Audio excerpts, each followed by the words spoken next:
श्री गणेशाय नमः। शिवताण्डवस्तोत्रम् जटाटवीगलज्जलप्रवाहपावितस्थले गलेवलम्ब्य लम्बिताम्भुजङ्गतुङ्गमालिकाम् डमड्डमड्डमड्डमन्निनादवड्डमर्वयम् चकार चण्डताण्डवं तनोतु नः शिवः शिवम्। जटाकटाह सम्भ्रमभ्रमन्निलिम्प निर्झरी विलोलवीचिवल्लरी विराजमानमूर्धनि धगद्धगद्धगज्ज्वलल्ललाटपट्टपावके किशोरचन्द्रशेखरे रतिः प्रतिक्षणं मम। धराधरेन्द्रनन्दिनी विलासबन्धुबन्धुरा स्फुरद्दिगन्तसन्तति प्रमोदमानमानसे कृपाकटाक्षधोरणी निरुद्धदुर्धरापदे क्वचिद्दिगम्बरे मनोविनोदमे तु वस्तुनि। जटाभुजङ्गपिङ्गलस्फुरत्फणामणिप्रभा कदम्बकुङ्कुमद्रवप्रलिप्तदिग्वधूमुखे मदान्धसिन्धुरस्फुरत्तगुत्तरीयमेदुरे मनोविनोदमद्भुतं बिभर्तुभूतभर्तरे सहस्रलोचनप्रभृत्य शेषलेखशेखर प्रसूनधूलधोरणी विधूसराङ्घ्रिपीठभू भुजङ्गराजमालया निबद्धजाटजूटकः श्रियै चिराय जायतां चकोरबन्धुशेखरः। ललाटचत्वरज्ज्वलल्घनञ्जयस्फुलिङ्गभा निपीतपञ्चसायकं नमन्निलिम्पिनायकम्। सुधामयूखलेखया विराजमानशेखरम्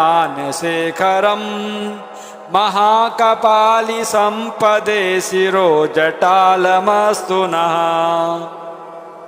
करालभालपट्टिका धगद्धगद्धगज्ज्वलत् घनञ्जयाहुतीकृतप्रचण्डपञ्चसायके धराधरेन्द्रनन्दिनी कुचाग्रचित्रपत्रक प्रकल्पनेकशिल्पिनी त्रिलोचने रतिर्मम। नवीनमेघमण्डली निरुद्धदुर्धरस्फुरत् कुहूनिशीथिनीतमः प्रबन्धबद्धकन्दरः निलिम्प्य निर्झरीधरस्तनोतु कीर्तिसुन्दरः कलानिदानबन्धुरः श्रियं जगद्धुरन्धरः। प्रफुल्लनीलपङ्कजप्रपञ्चकालिमप्रभा वलम्बिकण्ठकन्दलीरुचिप्रबन्धकन्दरम् स्मरच्छिदं पुरच्छिदं भवच्छिदं मखच्छिदं गजच्छिदान्धकच्छिदं तमन्तकच्छिदं भजे। अखर्व सर्वमङ्गला कलाकदम्ब मञ्जरी रसप्रवाह माधुरी विजृम्भणा मधुव्रतम् स्मरान्तकं पुरान्तकं भवान्तकं मखान्तकं गजान्तकान्धकान्तकं तमन्तकान्तकं भजे।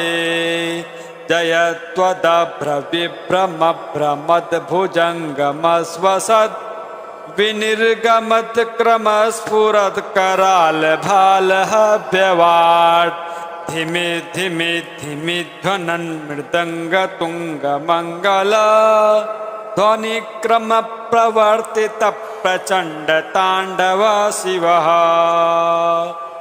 त्रिसद्विचित्रतल्पयोर्भुजङ्गमौक्तिकस्रजोर्गरिष्ठरत्नलोष्टयोः सुहृद्विपक्षपक्षयोः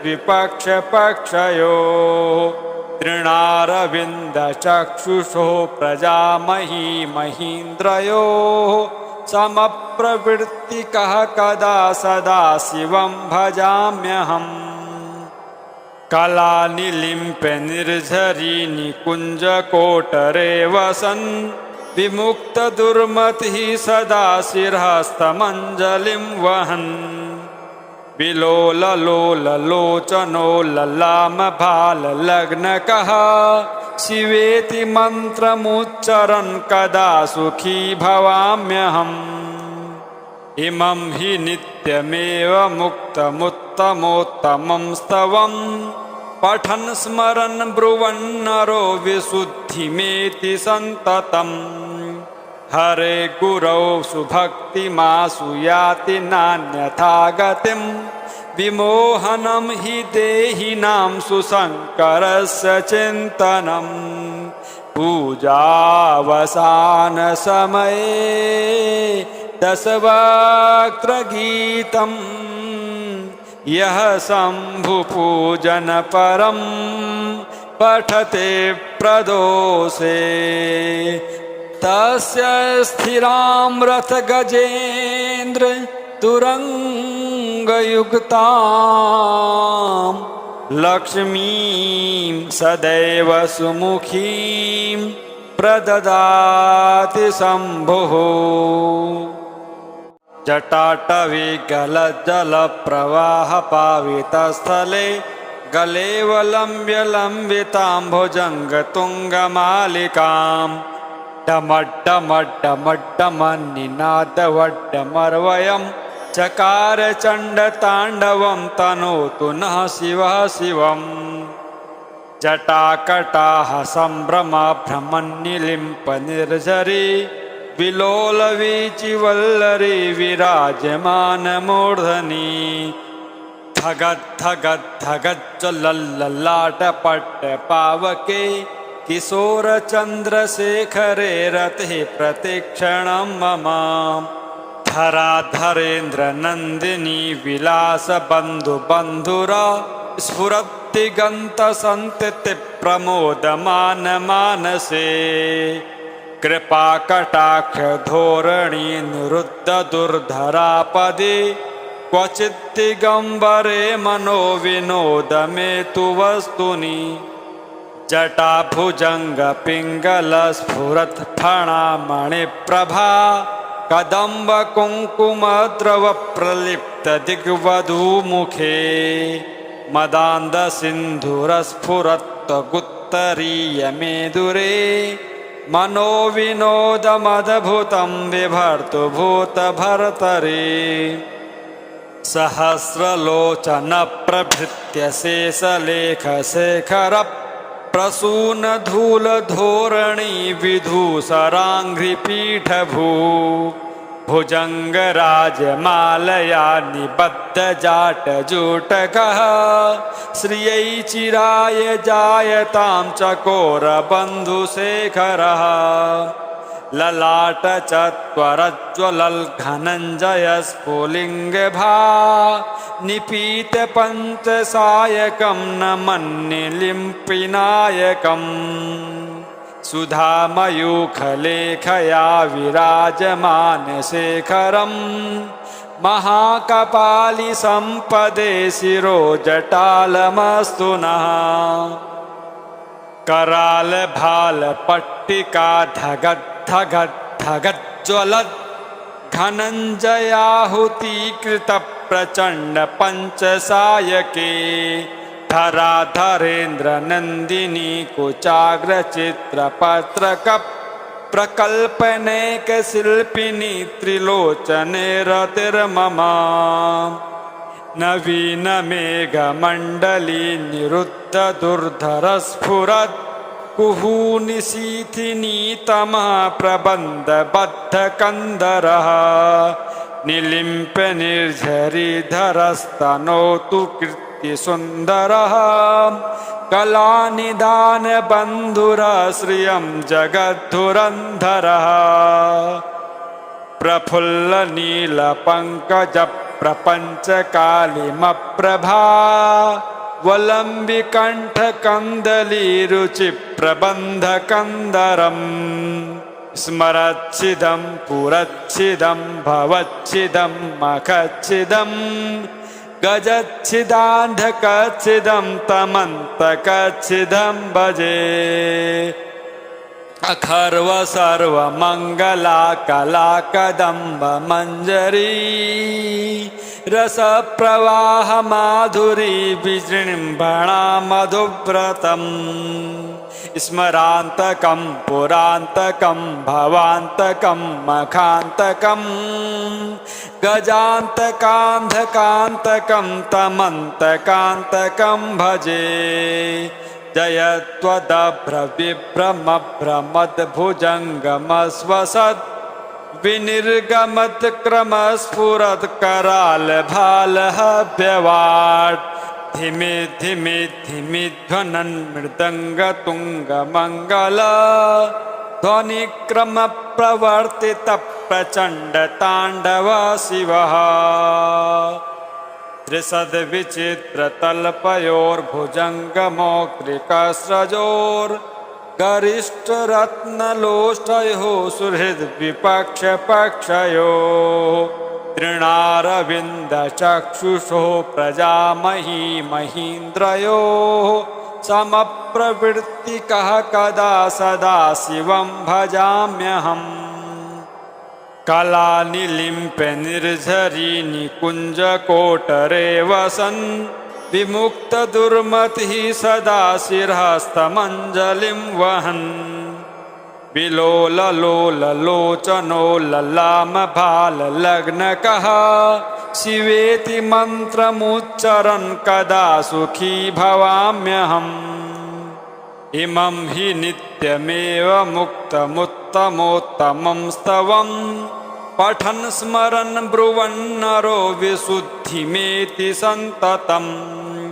हरे गुरौ सुभक्तिमासु याति नान्यथा गतिं विमोहनं हि देहिनां सुशङ्करस्य चिन्तनम्।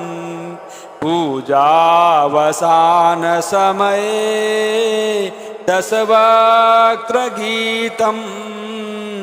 यः शम्भुपूजनपरं पठते प्रदोषे तस्य स्थिरां रथगजेन्द्र तुरङ्गयुक्तां लक्ष्मीं सदैव सुमुखीं प्रददाति शम्भुः। जटाटवी गलज्जलप्रवाहपावितस्थले गलेवलम्ब्य लम्बिताम्भुजङ्गतुङ्गमालिकां डमड्डमड्डमड्डमन्निनादवड्डमर्वयं चकार चण्डताण्डवं तनोतु नः शिवः शिवम्।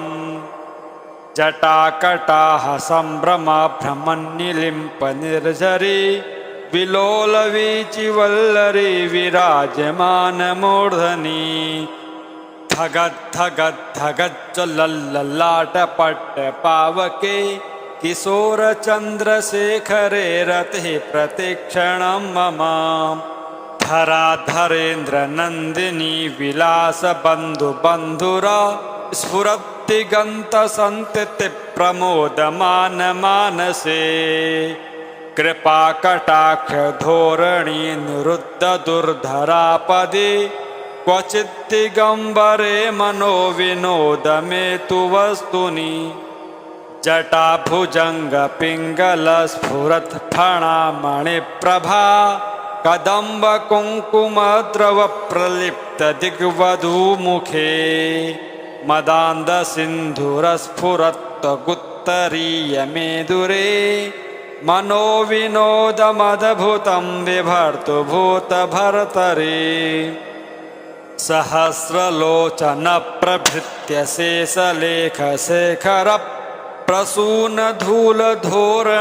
विधूसराङ्घ्रिपीठभू भुजङ्गराजमालया निबद्धजाटजूटकः श्रियै चिराय जायतां चकोरबन्धुशेखरः। ललाट चत्वरज्वलल्घनञ्जय स्फुलिङ्गभा निपीत पञ्चसायकं न मन्ये लिम्पिनायकम् सुधामयूखलेखया विराजमान शेखरम् महाकपाली संपदे शिरो जटालमस्तु नः कराल भाल पट्टिका धगत् धगत् धगत् ज्वलत् धनञ्जयाहुतीकृत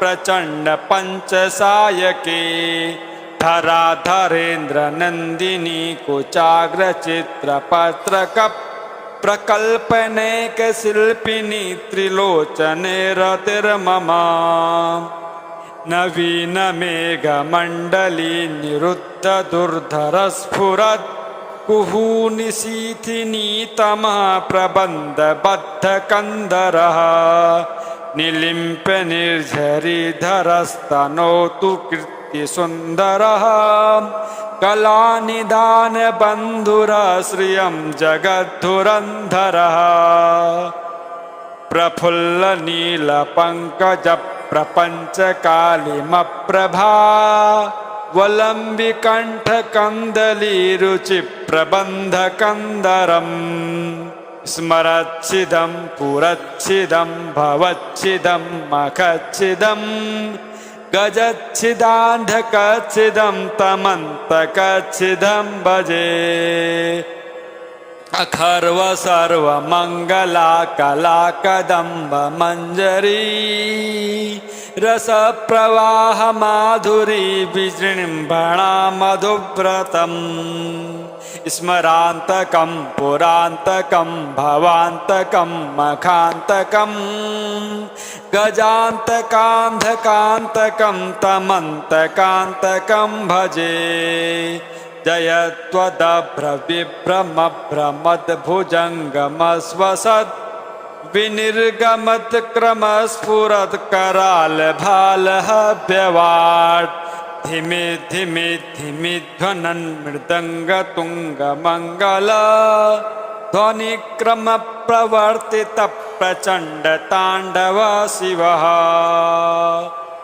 त्रिसद् विचित्र तल्पयोर्भुजङ्गमौक्तिकस्रजोर् गरिष्ठ रत्नलोष्टयोः सुहृद् विपक्ष पक्षयोः तृणारविन्द चक्षुषोः प्रजामही महीन्द्रयोः समप्रवृत्तिकः कदा सदा शिवं भजाम्यहम् कलानिलिम्प्य निर्झरी निकुञ्जकोटरे वसन् विमुक्तदुर्मतिः सदा शिरस्तमञ्जलिं वहन् विलोललोललोचनो ललामभाललग्नकः शिवेति मन्त्रमुच्चरन् कदा सुखी भवाम्यहम् इमं हि नित्यमेव मुक्तमुत्तमोत्तमं स्तवम् पठन् स्मरन् ब्रुवन् नरो विशुद्धिमेति सन्ततम् हरे गुरौ सुभक्तिमासु याति नान्यथा गतिम् विमोहनं हि देहिनां सुशङ्करस्य चिन्तनम् पूजावसानसमये दशवक्त्रगीतम् यः शम्भुपूजन परं पठते प्रदोषे तस्य स्थिरां रथ गजेन्द्र तुरङ्गयुक्तां लक्ष्मीं सदैव सुमुखीं प्रददाति शम्भुः।